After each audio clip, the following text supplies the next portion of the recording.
सभी को प्रभु यीशु मसीह के नाम से प्यार भरा सलाम और जय मसीह की। मैं प्रभु को धन्यवाद करता हूँ और एक मौका प्रभु ने दिया। और आज काफी व्यस्त दिन था, लेकिन मुंबई में पहुंचने के लिए प्रभु ने मदद किया। और मैं अभी उरण में हूँ, लेकिन मुश्किल से 2-3 दिन में ही मिलेगा, क्योंकि मेरा भाई अभी भी हॉस्पिटल में है। कुछ जरूरी काम था, जिसका वजह से मैं यहाँ आया हूँ। आप लोगों को शायद मैंने बताया कि उनका सर्जरी के बाद उनके जो घाव था वो ठीक से आ, आ, वो ठीक नहीं हो रहा था। क्या वो जो घाव है, क्योंकि उनको डायबिटीज का भी प्रॉब्लम है, तो उसका वजह से डॉक्टर ने बोला कि ग्राफ्टिंग करना पड़ेगा। तो ग्राफ्टिंग किया गया। पाव के एक जगह से चमड़े निकाल कर इसके ऊपर डाला गया है।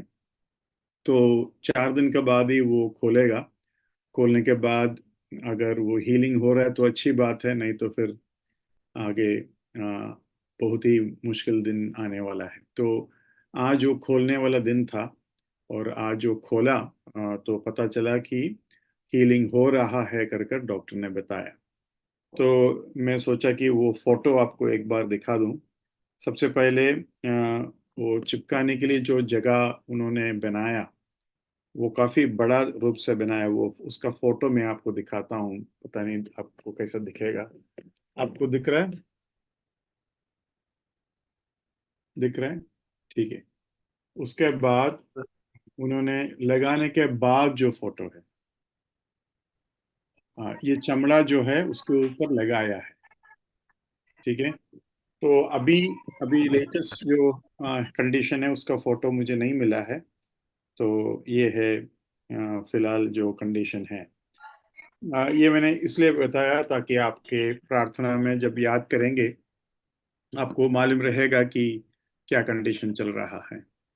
प्रभु का दया हो कि हम उनको शायद मुझे उनको लेके जाना पड़ेगा अमेरिका में, अगर डॉक्टर अनुमति देगा तो, क्योंकि उसके साथ जो आदमी है वो पूरे तरीके से मतलब इस मरीज को या इस पेशेंट को लेके जाने का रूप से वाकिफ होना चाहिए। तो ऐसे हमें और कोई जल्दी मिलेगा भी नहीं।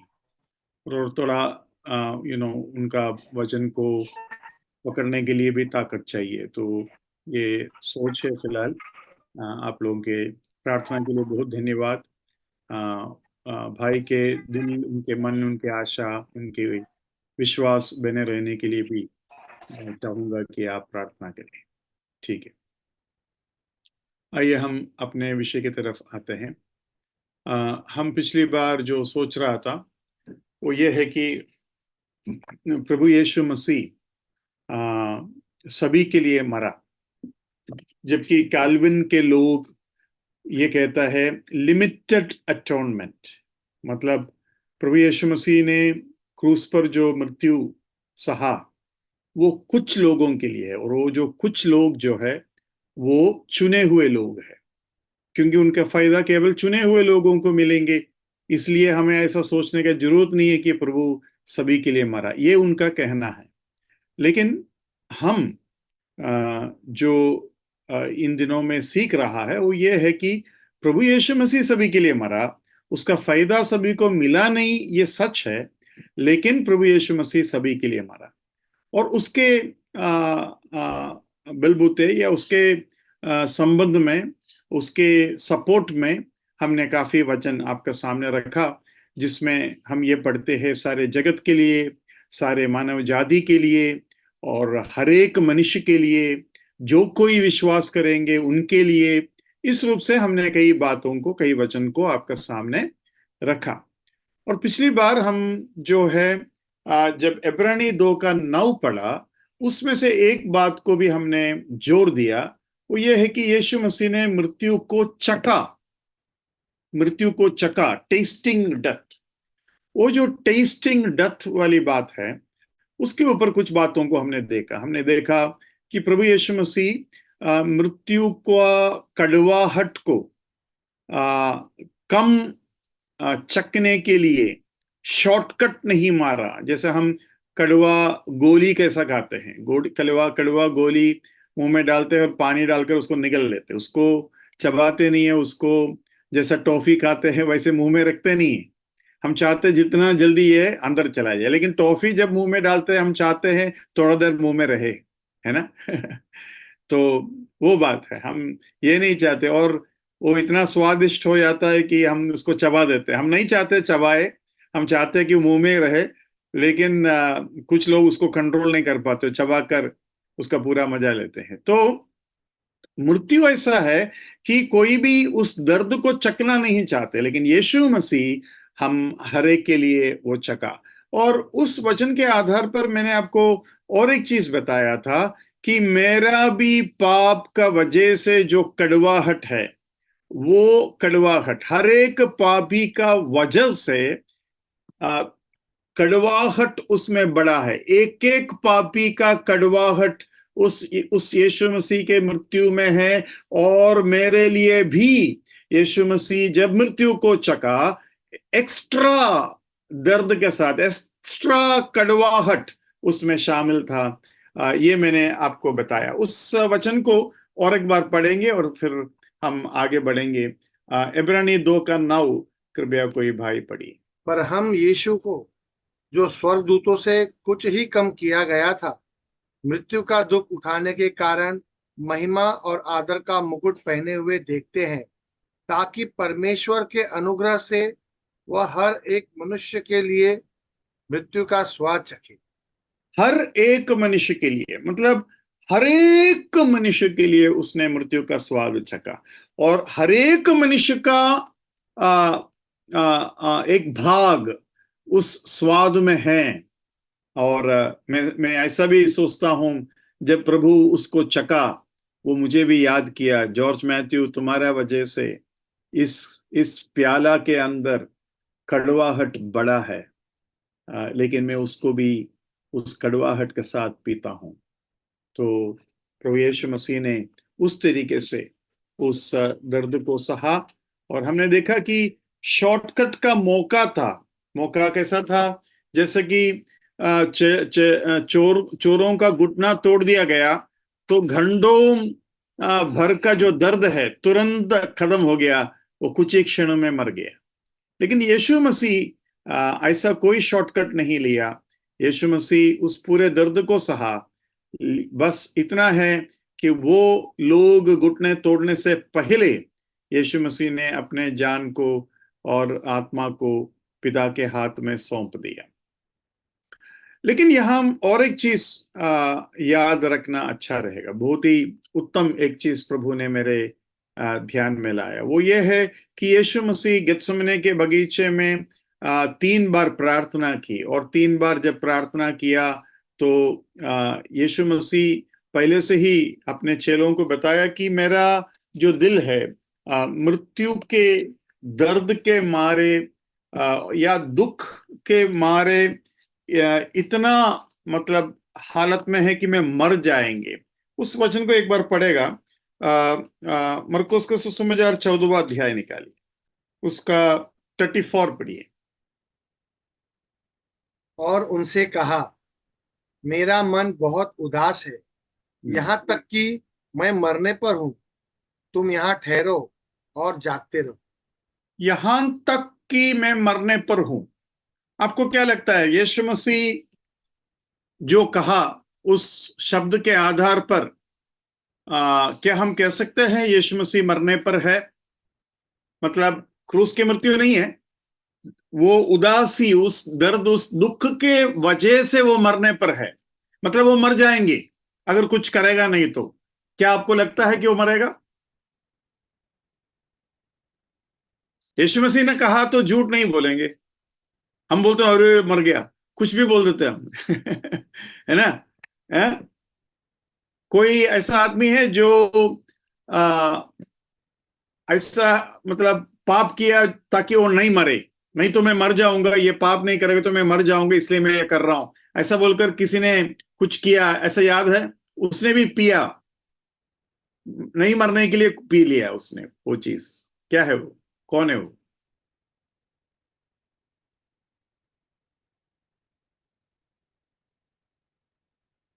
हैं? आप सोचेंगे ये कौन है भाई? है ना? एसाव ने याकूब के हाथ से जब खीर खाया तो कहा कि अगर मैं अभी कुछ खाएगा नहीं तो मर जाऊंगा, इसलिए मैं मेरा पैरोटा का हक तुमको देता हूं और तुम मुझे वो खीर दे दो, है ना? तो ऐसा बोला मैं मर जाऊंगा, जबकि वो उस जमाने का खीर आराम से पेट भर के खाया और वो चला गया, वो मरने वाला नहीं था। उसका ऐसे ही कहना है, ये दुनिया भी ऐसे ही कहता है ना, झूठ का बिना हम जी नहीं सकते, मर जाएंगे। अरे घूस तो देना पड़ेगा, घूस का बिना जी नहीं सकते, है ना? हाँ, हट्टा कट्टा, झगड़ा वगड़ा, गुंडा दादागिरी के बिना जी नहीं सकते, ये सब करना पड़ेगा, तभी जी पाएंगे, है ना? ये झूठ है ना? आपने कभी दूसरा तरीका अपनाया नहीं, और क्यों अपनाए? जो विश्वास करते हैं प्रभु पर और प्रभु को प्रसन्न करना चाहते हैं वही तो अपनाएंगे। तो हमने उसके दूसरा भाग भी देखा है, प्रभु मदद करेगा ऐसे मौके पर और प्रभु दया करेंगे। तो यशायाह ने तो झूठ बोला, यीशु मसीह सच बोला कि मैं मरने पर हूं। उस वचन को दोबारा पढ़िए, बार बार पढ़कर देखिए क्या कहा यीशु मसीह ने। और उनसे कहा, मेरा मन बहुत उदास है, यहाँ तक कि मैं मरने पर हूँ। तुम यहाँ ठहरो और जागते रहो। हाँ, इंग्लिश में लिखा है, my soul is exceedingly sorrowful even to death, even to death. तो आपको क्या लगता है, मरने वाला था? हाँ जी, मैं विश्वास करता हूं वो मरने वाला था। वो मरने वाला था और इसलिए एक स्वर्गदूत आकर उसको ताकत दिलाया।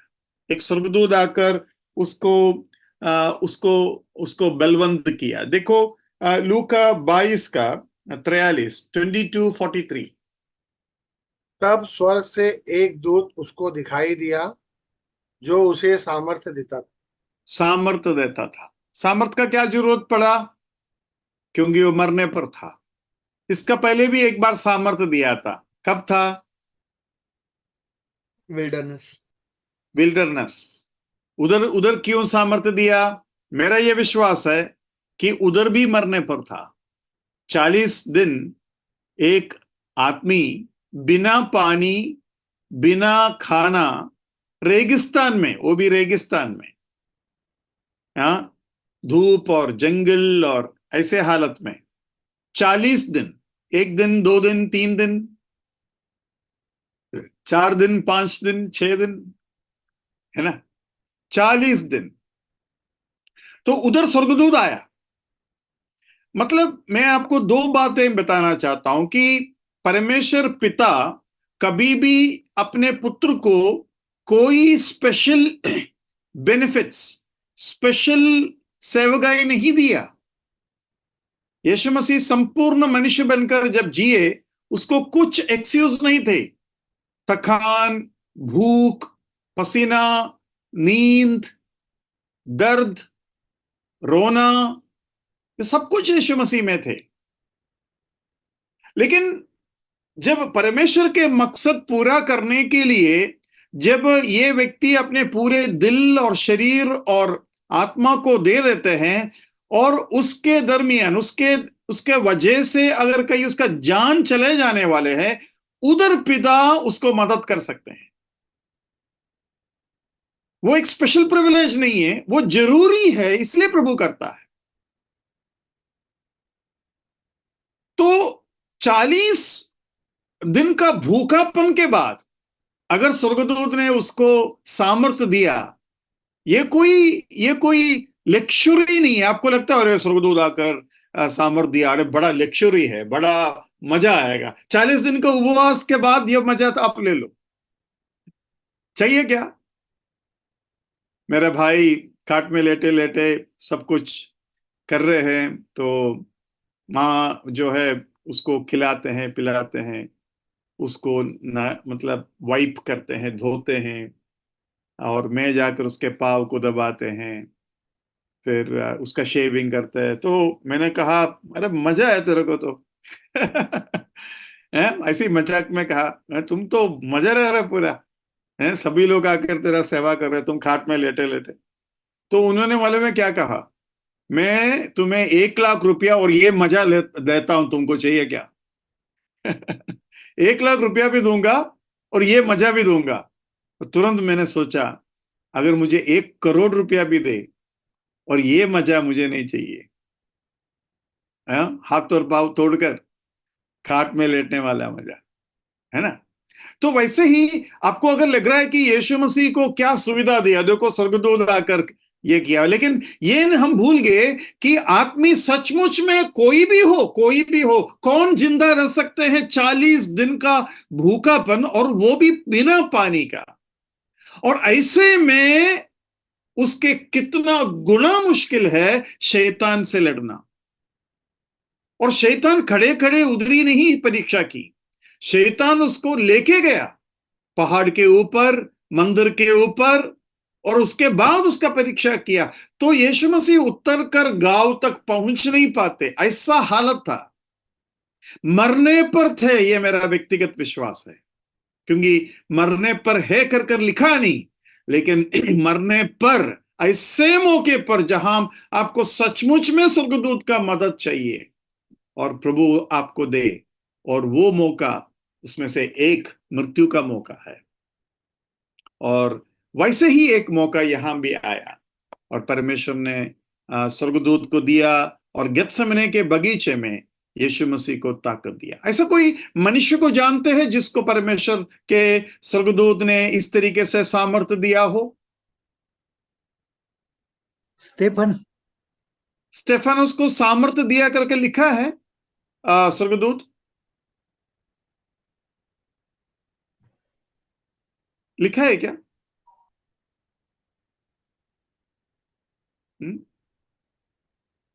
किसको दिया सामर्थ? एलिया को दिया है। एलिया को स्वर्गदूत ने सामर्थ दिया करके लिखा है, मुझे याद नहीं है, कुछ ऐसा है तो बताइए। खाना दिया, खाना देना अलग बात है। ये जो सामर्थ है, जैसे गेत्सेमने के बगीचे में जो दिया, और रेगिस्तान में जो दिया, खाना नहीं दिया, वो सामर्थ दिया। और ये कितना सच है, यीशु मसीह कहा कि मनुष्य केवल क्या बोलते हैं, रोटी से नहीं, परमेश्वर के मुंह से निकलने वाले हर वचन से जीवित रहता है। और वही वचन उसको सामर्थ्य दिया। किसी को कोई मनुष्य के बारे में याद आ रहा है जिसको इस तरीके का सामर्थ, और उस मनुष्य को एक नहीं 3-4 बार दिया गया? वो खड़ा नहीं हो पा रहे थे, वो बात नहीं कर पा रहे थे, वो उत्तर नहीं दे पा रहे थे, और स्वर्गदूत उसको ताकत दिलाते गया। हाँ जी, सैमसन हाँ जी, मूसा को ऐसा लिखा है क्या? मैं हर बार पूछ रहा हूँ, लिखा है क्या, लिखा है क्या?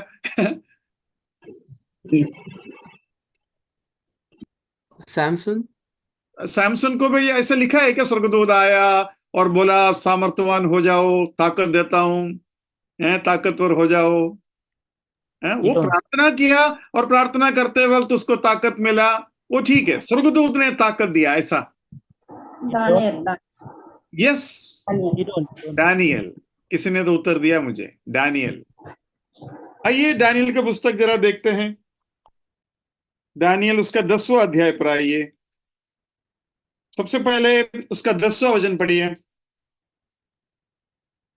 फिर किसी ने अपने हाथ से मेरी देह को छुआ और मुझे उठाकर घुटनों और हथेलियों के बल थरथराते हुए बैठा दिया।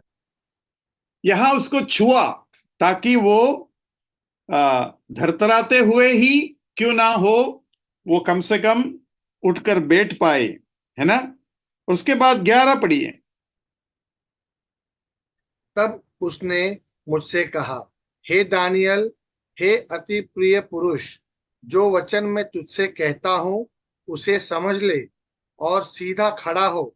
सीधा खड़ा हो, है ना?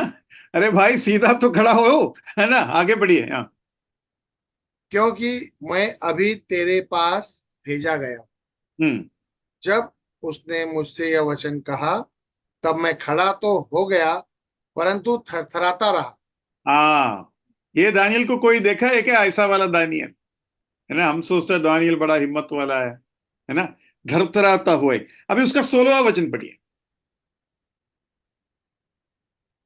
तब मनुष्य के संतान के समान किसी ने मेरे होंठ छुए, और मैं मुंह खोलकर बोलने लगा। जो मेरे सामने खड़ा था उससे मैंने कहा, हे मेरे प्रभु, दर्शन की बातों के कारण मुझको पीड़ा सी उठी, और मुझ में कुछ भी बल नहीं रहा। देखो यहां उस स्वर्गदूत ने कहां छुआ और इस वचन में? हाँ जी, पहले हाथ को छुआ। हाँ, 16 में कहां छुआ? और हाँ, ऊँट को होठों में छुआ, होठों में छुआ। 16 में होठों में छुआ। 18 में कहां छुआ?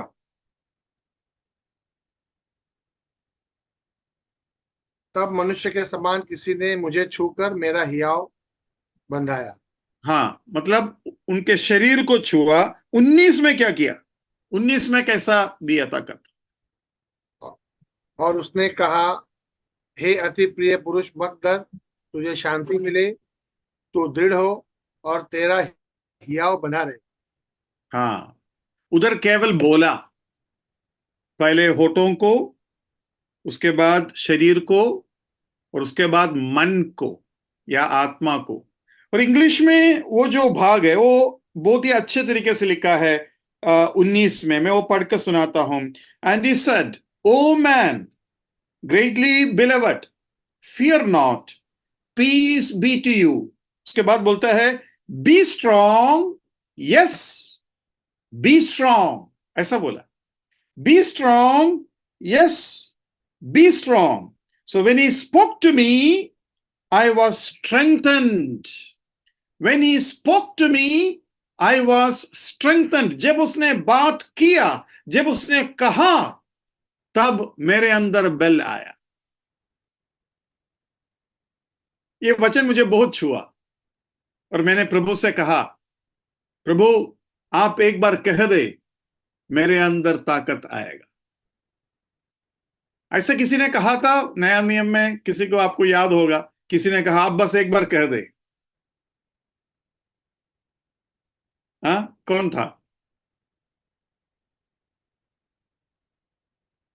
सेंचुरियन।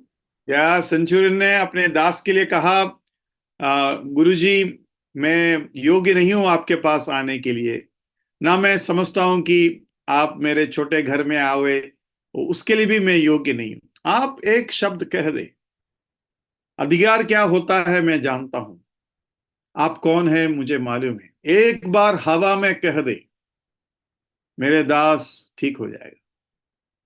और यीशु मसीह ने कहा, ठीक है भाई, बहुत सुंदर विश्वास, इसराइल में कहीं भी मैंने ऐसा विश्वास नहीं देखा।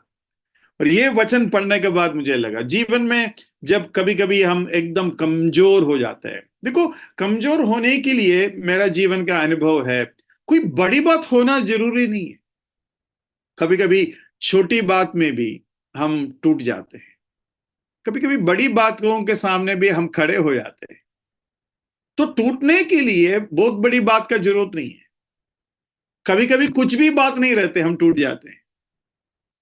तो बात बड़ी हो या छोटी हो, अगर आप प्रभु की ओर सामर्थ्य के लिए देखा और विश्वास के साथ ये मन में जाना, एक बार मेरा प्रभु मुझसे एक बार कह दे, बी स्ट्रेंथन्ड, मेरे अंदर ताकत आ जाएगा।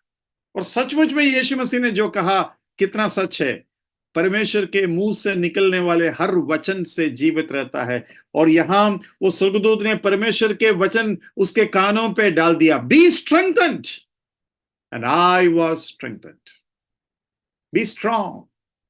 बहुत सुंदर वचन है और खास कर इन दिनों में ये वचन का जानकारी हमारे अंदर होना बहुत जरूरी है, क्योंकि माहौल ऐसा है कि हम में से कोई भी खड़ा नहीं रह पाएंगे। असली माहौल का सामना जब हम करेंगे पत्रोस जैसे हिल जाएगा ना, उससे भी भयंकर रूप से हम हिल जाएंगे, उससे भी भयंकर रूप से हम हिल जाएंगे। लेकिन आप ये जान लो, प्रभु आपको ताकत दे सकते हैं जो अभी आपके अंदर नहीं है, अभी आपके अंदर नहीं। यीशु मसीह ने पतरस से कहा, पतरस अब भी तुम्हारे अंदर वो ताकत नहीं है, तू मेरा पीछा नहीं कर पाएंगे और तू मुझे 3 बार इनकार करेंगे। पतरस ने कहा, कोई भी छोड़े मैं तुम्हारा पीछा करूंगा और मैं तुम्हें कभी त्यागूंगा नहीं। लेकिन पतरस हार गया। मैं आपको बताता हूं, परमेश्वर वही बात आज हमसे कहना चाहते हैं। अगर मैं तुम्हें सामर्थ देंगे, मैं अगर कहेगा पतरस तुम बलवंत हो जाओ, ताकतवर हो जाओ, हियाव बांधो, तो तुम्हारे अंदर हियाव आएगा। मेरे बिना तुम कुछ भी नहीं कर पाएंगे। और पतरस जो एक लड़की का सामने हिल गया, वही पतरस हजारों हजारों लोगों के सामने खड़े होकर यह कहा, जिस प्रभु यीशु मसीह को तुमने मारा, उसी यीशु मसीह का प्रचार मैं करता हूं। और 3,000 लोग उस प्रचार के बाद उद्धार पाए। भाई बहनों, इसको एक चाबी के रूप में अपने हाथ में पकड़ लेना। आपको ऐसे हालत में प्रभु लेके जा सकते हैं, या क्या बोलते हैं, सुसमाचार के विरोधी लोग आपको लेके जा सकते हैं। आपके कोई भी हक का कोई कोई कोई नामो निशानी नहीं होगा आपका हक का। मैं कल परसों एक गवाही सुन रहे थे, एक प्रीस्ट को जो मिशनरी वर्क कर रहा था ट्राइबल्स के बीच में।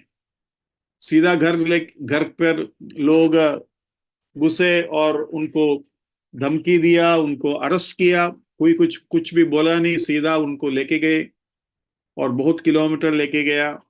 उसके बाद कोर्ट में लेके गया, और कोर्ट में मतलब पहले पुलिस स्टेशन लेके गया और बहुत कुछ प्रश्न पूछा। उसके बाद कोर्ट में लेके गया। कोर्ट में लेके जाने के बाद उनको बोला, तुम जड्जी को देखेगा नहीं, मोड़कर खड़ा होगा और बस खड़े रहेंगे तुम उधर, और कुछ नहीं करेंगे। और ये पूरा कंफ्यूज था, क्या हो रहा है भाई। और खड़े रहा। एक बार वो जड्जी को देखने का कोशिश की तो तुरंत पुलिस ऑफिसर ने उसको बोला, तुम सीधा खड़ा हो जाओ। वो सीधा खड़ा हो गया, मतलब मुंह मोड़कर, मतलब देखने का नहीं जड्जी को, पहले से बता दिया।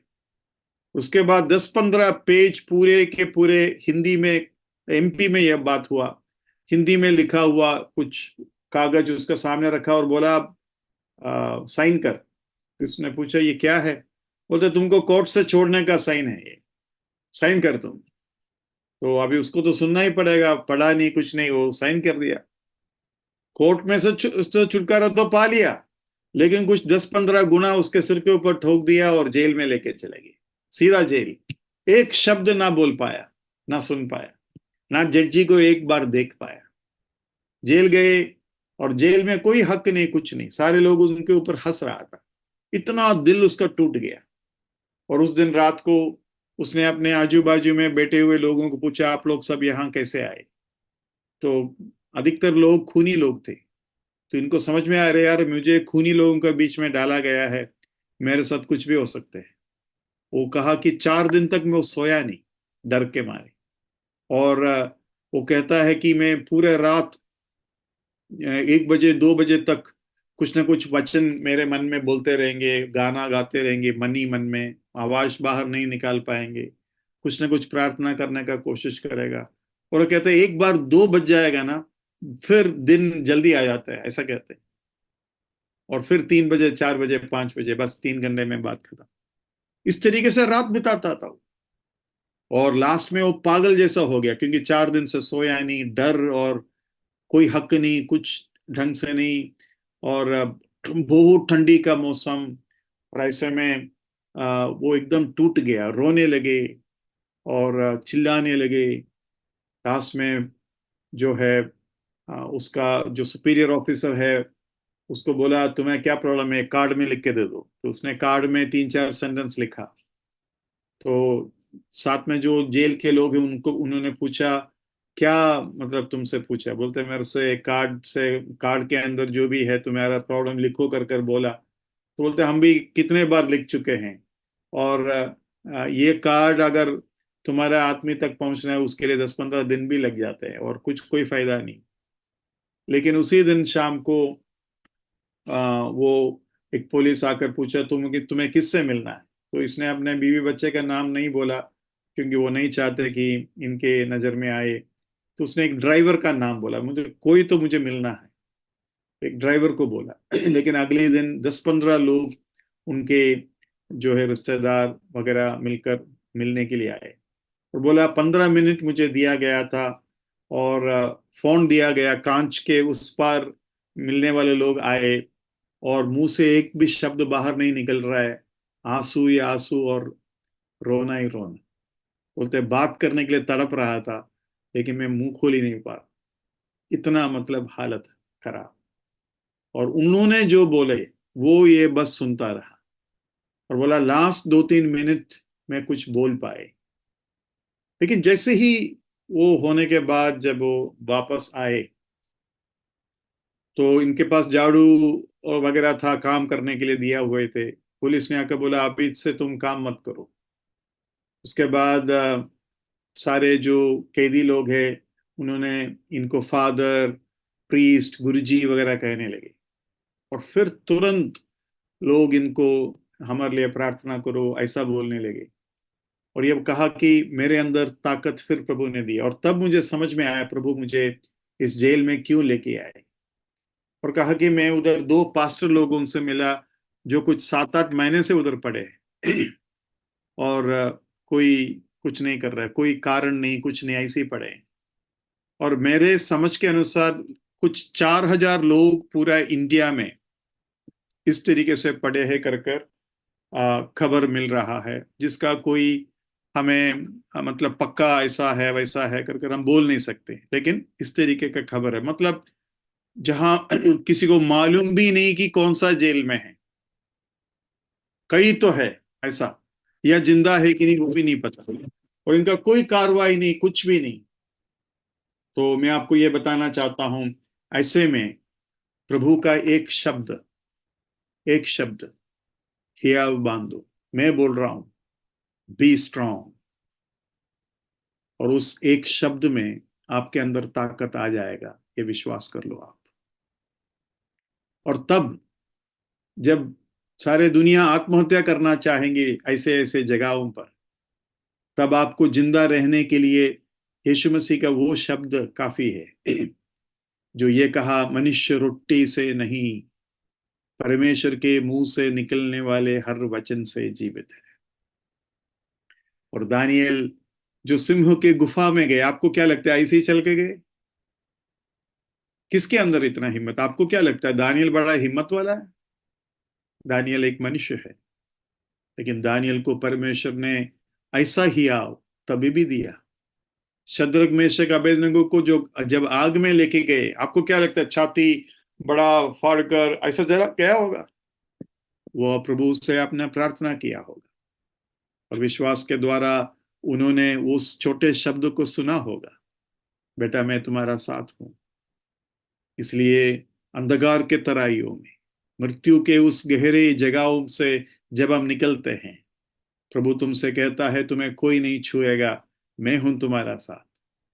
इसलिए यहां हम देखते हैं प्रभु यीशु मसीह को उस गेत्सेमने के बगीचे में हियाव दिया गया। अंधकार के ताकत के सामने खड़े होने का ताकत यीशु मसीह में आया, यीशु मसीह खड़ा हो गया। मैंने इसका पहले भी आपको कई बार बोला है, यीशु मसीह हियाव मतलब स्वर्गदूत ताकत देने के बाद उसने तीसरा प्रार्थना की और तीसरा प्रार्थना के बाद फिर खड़ा हो गया। वो खड़ा होकर सीधा अपने चेलों के पास गया और फिर क्या बोला? अब आराम कर। मतलब अरे अब प्रभु ने मुझे ताकत दिया है मेरे अंदर ताकत आ गया, अब तुम आराम कर, मुझे पकड़ाने वाले आ रहे हैं। और यीशु मसीह सीधा उनके सामने गया और पूछा किसे ढूंढते हो? कुछ ही क्षण पहले दर्द के मारे, दुख के मारे मृत्यु के पास आने वाला वो मनुष्य, कुछ ही समय पहले जमीन में गिरकर प्रार्थना करने वाला वो मनुष्य, वो परमेश्वर का पुत्र, ताकत पाने के बाद चेलों को कहते हैं आराम कर, मैं तो सामने करना जा रहा हूं अंधकार के ताकत के साथ। और वो अपने बचाव के लिए नहीं, अपने चेलों के बचाव के लिए कहता है अगर तुम मुझे ढूंढते हो इन्हें जाने दो। तो ऐसा हियाव इस आदमी के अंदर आया और प्रभु ने उन्हें मदद किया। मैं आपको ये बताना जरूरी समझा क्योंकि हम में से कौन ऐसे हालत में जाएंगे हमें नहीं मालूम। और मैं आपको बताना चाहता हूं हमारे अंदर, अगर आप में से किसी को लगता है मेरे अंदर ताकत है, हिम्मत है, बहुत बड़ा गलतफहमी रहेगा। वो ताकत और वो सामर्थ प्रभु तब देता है जब उसका जरूरत पड़ता है, उसके पहले नहीं देते। ऐसा मत समझना, प्रभु टाइम पर देता है। प्रभु यीशु मसीह कहा ना, मत्ती 10वां अध्याय में कहता है जब तुम्हें लोग पकड़ के लेके जाएंगे तुम ये मत सोचना कि मैं क्या कहूंगा, तुम्हारा पिता के आत्मा तुम्हारे अंदर से बोलेंगे। नहीं, जो बोलना है पहले हमको बता दो ना।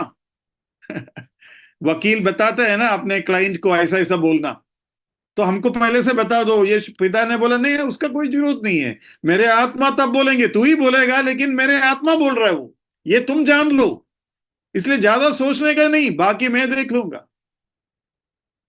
मतलब परमेश्वर के जो सामर्थ्य के ऊपर आपका जो समझ है वो सही होना बहुत जरूरी है।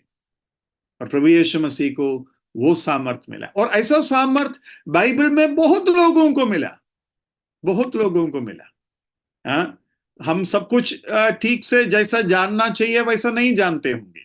गिदियोन को बोला, जोशुआ को बोला, मूसा फरौन के पास जाने के लिए डरते थे, परमेश्वर ने बोला जाओ, मैं कहता हूं जाओ, मैं तुम्हारा साथ हूं, है ना। गिदियोन को बोला इस ताकत के साथ जाओ, है ना। तो इस तरीके से परमेश्वर अभी पौलुस को भी स्वर्गदूत आकर कहा कि जैसे तुम यहां मेरे लिए गवाही ठहरा वैसे तुम उधर भी गवाही ठहरना। तो ये ताकत कईयों को प्रभु ने दिया है, और मैं आप लोगों को ये बताना चाहता हूं, ये एक बहुत बड़ा सच्चाई है। अभी देखो और एक तरीका से मैं आपको बताता हूं, मतलब यहां तो विश्वासी को ताकत देता है, लेकिन दानियल इतना कमजोर कैसे हो गया। यहां तो वो सिंहों के गुफा में नहीं जा रहे थे, दानियल शद्रक मेशक अबेदनगो जैसे आग में भी नहीं जा रहे थे, इतना मतलब ये कमजोर कैसा हो गया। उधर लिखा है कि क्यों वो कमजोर हो गया। 16वां पद दोबारा पढ़िए, दानियल 10:16। तब मनुष्य के संतान के समान किसी ने मेरे होठ छुए और मैं मुंह खोलकर बोलने लगा। जो मेरे सामने खड़ा था उससे मैंने कहा, हे मेरे प्रभु, दर्शन की बातों के कारण मुझको हाँ, दर्शन के बातों के कारण, और इंग्लिश में ऐसे लिखा है my lord because of the vision my sorrows have overwhelmed me. Because of the vision मतलब आगे क्या होने वाला है, ये दानियल को क्या होने वाला है वो नहीं था, वो इस्राएल को क्या होने वाला है वो था दर्शन। यीशु मसीह के बारे में यूहन्ना 18 में क्या लिखा है, उसके ऊपर जो बीतने वाले हैं सब कुछ जानकर वो आगे गया। तो यीशु मसीह कमजोर कैसा हो गया, यीशु मसीह के अंदर दर्द इतना कैसा बढ़ा कि वो मरने पर था, क्योंकि यीशु मसीह जानता था कि उसके ऊपर क्या होने वाला है। और मैंने आपको बताया होना एक अलग बात है, होने वाली चीजों का ज्ञान प्राप्त करना एक बहुत ही अलग बात है। और वो ज्ञान नहीं जानना ही ठीक है। दुनिया के लोग हाथ दिखाते हैं, पांव दिखाते हैं, तारों को देखते हैं, जन्म कुंडली देखते हैं आगे का बातों को जानने के लिए आगे के बातों को जानने का जरूरत नहीं है। हमारा प्रभु हमारे लिए है, वो काफी है। ऐसा विश्वास कर कर आगे बढ़ो, ये कुंडली उंडली के पीछे मत जाओ, वो पाप है और वो जानने से आप कमजोर होगा, और वो पाप भी है। और यहां तो दर्शन परमेश्वर ने दी, और फिर भी इस्राएल के भविष्य को देखकर ये दानियल दुखी हुआ और उसका ताकत निकल गई। और यीशु मसीह जानता था उसके साथ क्या होने वाला है, वही था उसका उस समय का उनके जो हालत का कारण। Vision has has overwhelmed me with sorrow. वो चीज भी यहां देखने को मिलता है। अब इसके साथ साथ आप 11 का 32 जरा देखिए, दानियल 11 का 32। और जो लोग दुष्ट होकर उस वाचा को तोड़ेंगे, उनको वह चिकनी चुपड़ी बातें कह कहकर भक्तिहीन कर देगा, परंतु जो लोग अपने परमेश्वर का ज्ञान रखेंगे, वे हियाव बांधकर बड़े काम करेंगे। हाँ, जो झूठे हैं, जो धोखेदार है, उसके बाद छोड़ दो। लेकिन जो भक्त लोग हैं, वो इंग्लिश में मैं पढ़ता हूं, but the people who know their God, वो लोग जो परमेश्वर को जानते हैं, people who know their God shall be strong and carry out great exploits. Shall be strong, shall be strong मतलब वो समय पर प्रभु उसको ताकत देगा। मैं चाहता हूं इस गवाही सुनने के बाद, उस गवाही में 2-3 चीजें उन्होंने बताया। मेरे पास बाइबल नहीं है, कुछ भी नहीं, मेरे मन में जो भी वचन आता था वो मैं मन में सुनाता था, और मुझे जो गाना आता है उसको मैं दिल के अंदर कहता था। उसके अलावा मेरे पास कुछ भी नहीं है। भाई बहनों, आपको अगर ऐसा हालत में डालेंगे, आपके पास 50-100 वचन होगा मुंह में कुछ बोलने के लिए, हाँ, या खाली हो जाएगा? हाँ जी। हम जैसे प्रार्थना के लिए हफ्ते में महीने में एक दिन इकट्ठा होता है, वैसे ही आप एक निर्णय ले सकते हैं, रोज एक वचन, या हफ्ते में एक वचन, या हफ्ते में 2 वचन मैं बाय हार्ट करूंगा, कंठस्थ करूंगा, क्योंकि मनुष्य परमेश्वर के मुंह से निकलने वाले हर वचन से जीवित रहता है। भाई बहनों, मैं टाइम पास नहीं कर रहा हूं, ये खेल नहीं है। ऐसे मौके पर आपको ताकत कोई नहीं दे पाएंगे। ऐसे मौके पर ताकत केवल प्रभु का वचन दे पाएंगे। जो वचन आकाश और पृथ्वी निकल जाए, जो वचन आकाश और पृथ्वी निकल जाने से भी एक मात्रा भी नहीं टलेगा, वो वचन आपको खड़ा करेगा, और कोई भी आपको खड़ा नहीं कर पाए, कितना भी रोटी खाओ। मनुष्य रोटी से नहीं, मनुष्य रोटी से नहीं। इस आदमी को जो गवाही दिया, उसको रोटी देने से अभी ताकत आएगा? रोटी खिलाओ भाई, प्रोटीन खिलाओ, उसको क्या बोलते हैं, ग्लूकोज दो, ताकत आएगा? नहीं, परमेश्वर ही उसको ताकत दे सकते हैं। बहुत जरूरी है भाई बहनों, आपको अगर भविष्य में खड़ा होना है, मुश्किल हालतों में खड़ा होना है, आपके पास कंठस्थ वचन चाहिए। और वो वचन जैसे संडे स्कूल के बच्चे यूं ही मजाक मजाक में सीख लेते हैं, वो वाला वचन नहीं, जो आपका दिल को छूने वाला, जो आपको उसके गहराई पे उतरने में मदद करने वाला, जो आपको परमेश्वर को जोर से पकड़ने के लिए प्रेरणा देने वाला, जो आपके आत्मा को टिकने में मदद करने वाला वचन, वो कमाओ भाई। कमाना है तो वचन कमाओ, दिल पे रखो। प्रभु के मुंह से निकलने वाला, प्रभु के हवा लगने वाला, गॉड ब्रेथ, परमेश्वर का श्वास है वचन, उस वचन को अपने पास रख लो। और यीशु मसीह वही वचन से शैतान से लड़ा, और यीशु मसीह वही वचन पिता के सामने कहा। क्रूस पर भी यीशु मसीह ने परमेश्वर के वचन ही कहा, एलाई एलाई लमा शबक्तानी। भजन संगीता 22 उनके मुंह से आए। तो हम देखते हैं कैसा ताकत प्रभु ने उन्हें दिया। तो यहां देखते हैं कि अंत के दिनों में बहुत दुष्ट लोग आएगा, लेकिन भक्त लोग, there will be strong and will have great exploits. ये चीज हम उधर देखते हैं। तो परमेश्वर का वो वचन आपको काम आएगा, ये मेरा उम्मीद है। इस पृष्ठभूमि में इस जो वचन आज आपने सुना, आप कुछ बोलना चाहते हैं, कुछ पूछना चाहते हैं तो पूछिए। ब्रदर, जिस पास्टर को जेल में डाला था हम्म और परमेश्वर के वचन को उसने याद किया, हम्म उसको ताकत मिल गई, हम्म भूखा रहा, प्यासा रहा, हम्म अंत में उसका क्या हुआ? उसको 14 दिन के बाद बेल दिया गया। अभी वो केस चल रहा है, लेकिन बेल दिया गया, और उसका वजह से वो गवाही देने के लिए हमें, मतलब उनका एक जूम मीटिंग उनको दिया, और हम उसको कल ही सुना उस आदमी का। वो एक्चुअली पास्टर नहीं है, प्रीस्ट है, लेकिन उसने उसी जेल में दो और पास्टर लोगों को मिला जो कुछ 8 महीने से उसके अंदर पड़े हैं। ये जो प्रीस्ट था, उसका संस्था के लोग वगैरह आकर उनको कैसा ना कैसा बेल दिलवाया। तो सभी का हालत ऐसा नहीं है। हम्म तो सालों साल जब आप जेल में रहेंगे, तो आपके पास बहुत वचन का भंडार होना चाहिए, हम्म है ना? Right, right. या, वो बात है। या, प्रेज द लॉर्ड। गवाही से प्रेरणा मिलती है ब्रदर। या।